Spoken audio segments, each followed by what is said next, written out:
Ya, kita lanjutkan dialog lagi. Menyambung tadi, Kang Aceh, kalau misalnya dilihat begitu ya, betulkah kemudian dari pemilihan ketua tim pemenangan dari sektor pengusaha, memang ekonomi ini menjadi target pentingkah? Iya, kita tahu bahwa masalah yang dihadapi dan tantangan ke depan dari kita semua, ya bukan hanya Indonesia tetapi juga dunia, ya, bahwa kita masih menghadapi ketidakpastian ekonomi global, ya, perekonomian kita pun juga memang harus diarahkan kepada upaya untuk terus meningkatkan pertumbuhan ekonomi yang berkualitas, ya. Di samping tentu kita bisa memanfaatkan berbagai capaian dari pembangunan infrastruktur yang telah diletakkan oleh para pemimpin kita sebelumnya, terutama Presiden Jokowi.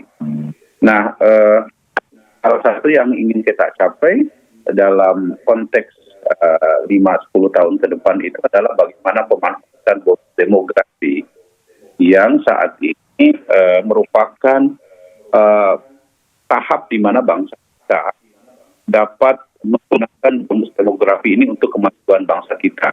Ya. Karena itu kita tahu bahwa tahun 2025 sampai tahun 2035 kita memiliki usia produktif sebagai bangsa. Ya. Nah, kalau kita tidak mampu memanfaatkan peluang yang dimiliki oleh bangsa kita dengan bonus demografi yang kita sekarang sedang hadapi, maka rasa-rasanya kita sulit untuk bisa menjadi negara maju. Ya. Karena itu kita sudah pada tahap menjadi middle income country saat ini, ya, dengan pendapatan per kapita yang sudah mencapai sekitar 40 juta dolar. Nah, kita harapkan ya tahun 2025 hingga tahun 2035 ke depan Indonesia akan menjadi negara maju dengan pendapatan sejajar dengan negara-negara lain. Dan pada posisi ini kita kan sudah masuk ke dalam deretan negara-negara G20. Ya.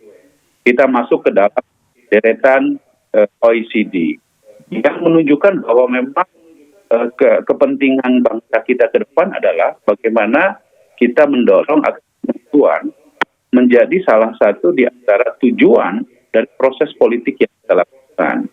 Nah, kami optimis ya dengan pasangan Prabowo Mas Gibran, satu perpaduan yang untuk bisa membawa bagi kemajuan tersebut. Pak Prabowo tentu sebagai seorang pemimpin yang dikenal sangat patriotik, memiliki pemahaman yang cukup tentang geopolitik, hubungan internasional, kemampuan lainnya di dalam konteks bagaimana membawa kemajuan bagi bangsa. Sementara Mas Gibran representasi dari kalangan milenial dan Gen Z yang kita tahu bahwa kemarin di dalam acara sebelum pendaftaran, beliau sudah menawarkan berbagai program-program yang program tersebut memang mengena kepentingan generasinya, ya. Misalnya soal bagaimana memberikan kesempatan kepada anak-anak muda untuk bisa didorong menjadi pelaku usaha digital, UMKM, dan lain-lain. Nah, ini adalah salah satu cara di antara pasangan Gibran, Pak Prabowo Gibran untuk bisa memastikan supaya kenapa? Boleh gantian dulu nggak ya? Sampai di sana tadi dulu sudah ada ya begitu. tadi. Jadi ekonomi sudah menjadi concern dan juga bisa menjadi jembatan terhadap kaum milenial dan juga Gen Z, itu kurang lebih begitu. Dan Koalisi Indonesia Maju sangat optimis tadi katanya bisa menyampaikan itu. Kalau Mas Imam, ya. Pak Arsyad juga nih, concern ekonomi juga gitu. Kemudian sama-sama kita semua sadar bahwa pemilih milenial Gen Z itu 50% lebih kan gitu. Nah, menjembataninya bagaimana dan kemudian apakah ini juga menjadi salah satu isu yang seksi yang bisa yang akan diolah gitu oleh pasangan Ganjar dan juga Mahfud? Ya, karenanya sejak awal klaster yang kami temui adalah teman-teman Gen Z dan teman-teman millennials. Kami benar-benar secara organik ingin dengar apa sebenarnya keresahannya.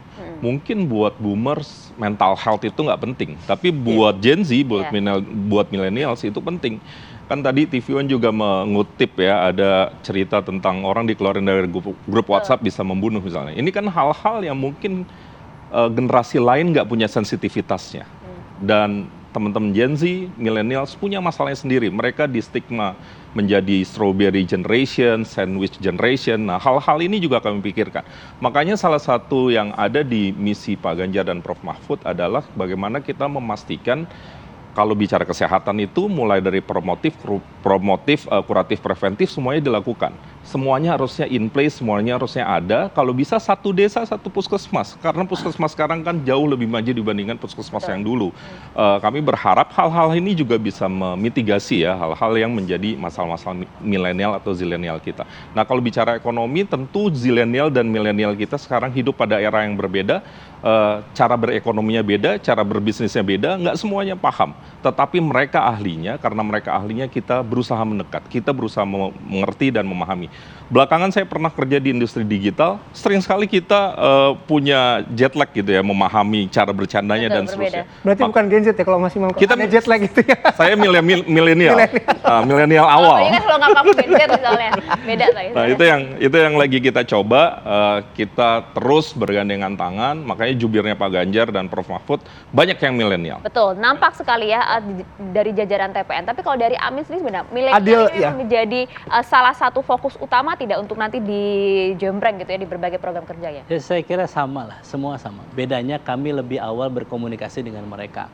Dan kami tidak hanya melibatkan, jadi paradigma kami aja tidak menjadikan mereka sebagai objek. Kami ingin menjadikan mereka sebagai subjek pada Pilpres ini. Jadi mereka tidak hanya menjadi sasaran target pemilih kita, tetapi kita melibatkan mereka. Kami punya namanya pahlawan demokrasi, merekrut anak-anak muda untuk berkontribusi, hadir ke TPS-TPS untuk mengawasi bagaimana jalannya proses pemilu itu. Kenapa? Karena kita melihat memang ada apatisme di tengah-tengah anak-anak muda ya, ketika melihat, wah ini politik seakan-akan yang diperlihatkan adalah pertikaian, konflik antar elit partai begitu. Tetapi ketika kami hadir datang kepada mereka, ayo, tidak boleh di antara kita ada yang apolitis, mereka harus hadir, mengambil bagian. Kenapa? Karena politik ini terkait dengan bagaimana masa depannya. Mereka mengeluhkan, saya di Dapil Purwakarta, Karawang, Bekasi, ibu-ibunya dan mereka ketika curhat kepada kami mempersoalkan yang paling utama siapa? Lapangan pekerjaan.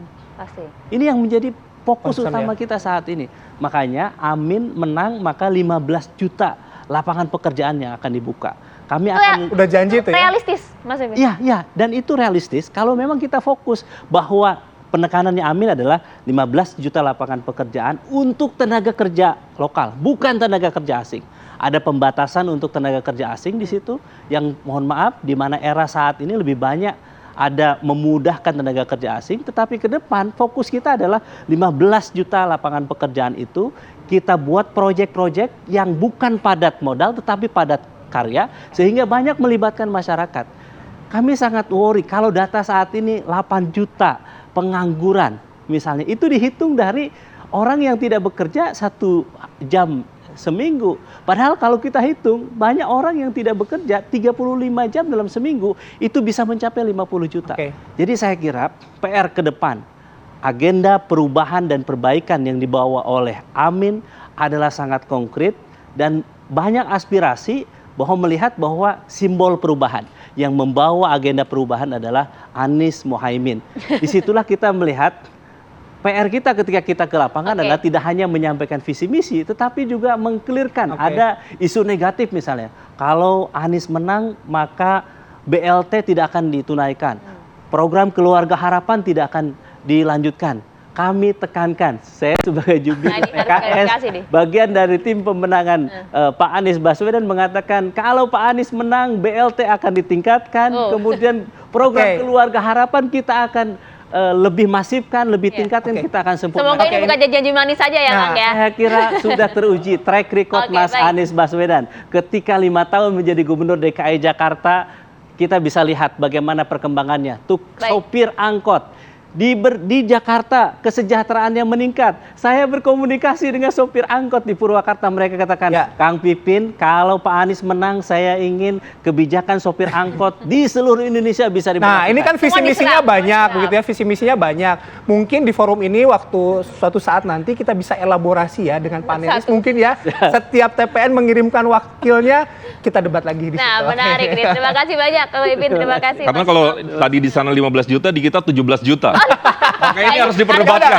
nanti di forum ini ya, di waktu lain ya. Kita buat Oke, warga nanti- Indonesia atau warga asing. Nah, kita lanjut lagi nanti ya. Kita Nanti lanjut dibahas lagi. lagi, Mas Kang Kasep. Imam makasih, Kang Pipin makasih, Kang Aceh juga terima kasih sudah Iya. bergabung bersama kami di Apa Kabar Pasti Indonesia sudah Pagi. dicatat Sama-sama. semua tadi ya, itu janji-janjinya Iya. gitu ya. Kami mengabarkan Anda yang putuskan pemirsa.